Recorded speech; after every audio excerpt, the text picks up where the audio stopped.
नमस्कार दोस्तों, proud India के ब्लॉग में आपका स्वागत है।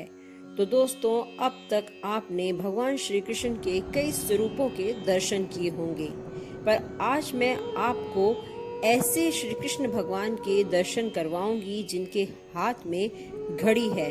जी हाँ, हाथ में घड़ी पहने श्री कृष्ण जी। जयपुर में इन्हें गोपीनाथ जी के रूप में पूजा जाता है। तो चलिए आज जानते हैं इन्हीं ठाकुर जी के बारे में कि इनके हाथ में घड़ी क्यों है और इन्होंने क्यों घड़ी धारण की हुई है। तो चलिए सुनिए मेरे साथ इनकी रोचक कहानी। छोटे काशी कहे जाने वाले राजधानी जयपुर में भगवान श्री कृष्ण का एक ऐसा विग्रह है जो हाथ में घड़ी धारण करता है। मान्यता है कि यहाँ मौजूद विग्रह को भगवान श्री कृष्ण के ही प्रपौत्र व्रजनाभ ने अपनी दादी के कहने पर बनवाया था। बाद में इसे वृंदावन से जयपुर लाया गया। आज श्रद्धालुओं के बीच पुरानी बस्ती स्थित मंदिर में ठाकुर जी के इस विग्रह को गोपीनाथ के रूप में पूजा जाता है। गोपीनाथ जी मंदिर के महंत सिद्धार्थ गोस्वामी के अनुसार राजस्थान में मौजूद भगवान श्री कृष्ण के 3 विग्रह हैं। करौली के मदन मोहन जी, जयपुर के गोविंद देव जी और गोपीनाथ जी को एक ही शिला से तैयार किया गया है। मान्यता के अनुसार कंस ने जिस शिला पर अपनी बहन के जन्मे बच्चों को मारा था, भगवान श्री कृष्ण के प्रपौत्र व्रजनाभ ने उसके 3 टुकड़े किए थे। इससे जो पहला विग्रह बना वो मदन मोहन जी का था। ये वर्तमान में करौली में है। इनके चरण ठाकुर जी से मिलते हैं। दूसरा विग्रह गोपीनाथ जी कहलाया। वर्तमान में ये जयपुर की पुरानी बस्ती में मौजूद हैं। इनके वक्षस्थल और भुजाएं ठाकुर जी के समान हैं।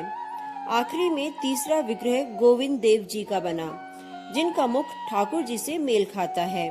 मान्यता है कि ये तीनों ही विग्रह करीब 5000 साल पुराने हैं। तो दोस्तों, अब हम बात करते हैं ठाकुर जी की उस घड़ी की जो ठाकुर जी की धड़कन से चलती है।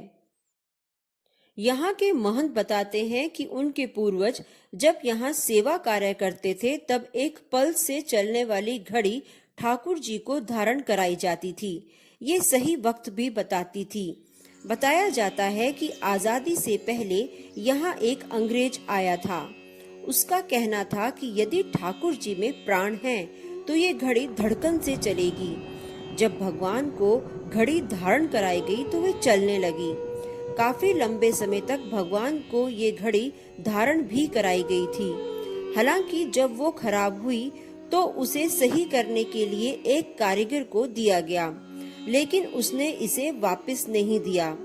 उन्होंने बताया कि अभी भी भगवान को उसी घड़ी की प्रतिकृति के रूप में दूसरी घड़ी पहनाई जाती है। आश्चर्य की बात तो यह है कि दूसरी घड़ी भी उन्हीं की धड़कन से चलती है। जब भगवान श्री कृष्ण की घड़ी उतार दी जाती है तो वो बंद हो जाती है, और जब उन्हें धारण करवाई जाती है तो वह दोबारा से चलने लगती है ना भगवान श्री कृष्ण का चमत्कार। गोपीनाथ जी के मंदिर में हर दिन 9 झांकियां होती हैं। सुबह 4:30 बजे से मंगला झांकी के साथ ठाकुर जी के पट खुलते हैं। इसके बाद अलग अलग समय पर धूप, श्रृंगार, राजभोग और शाम का धूप, गवाल, संध्या, उलवाई और शयन झांकी होती है। इसमें बड़ी संख्या में स्थानीय लोग ठाकुर जी के दर्शन के लिए पहुंचते हैं। स्थानीय महिलाएं यहाँ सालों से ठाकुर जी की सेवा में भजन अर्पित करती हैं।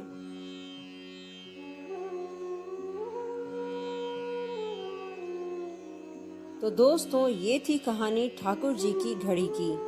जो भी भक्त ठाकुर जी के मन से पूजा और दर्शन करता है, उनकी सभी मनोकामनाएं पूर्ण होती हैं। तो आप सबकी भी मनोकामनाएं पूर्ण हो, और इसी के साथ मुझे दीजिए इजाजत। मैं फिर हाजिर होंगी, और अगर आपको मेरा ये ब्लॉग अच्छा लगा तो लाइक और शेयर करना ना भूलिएगा।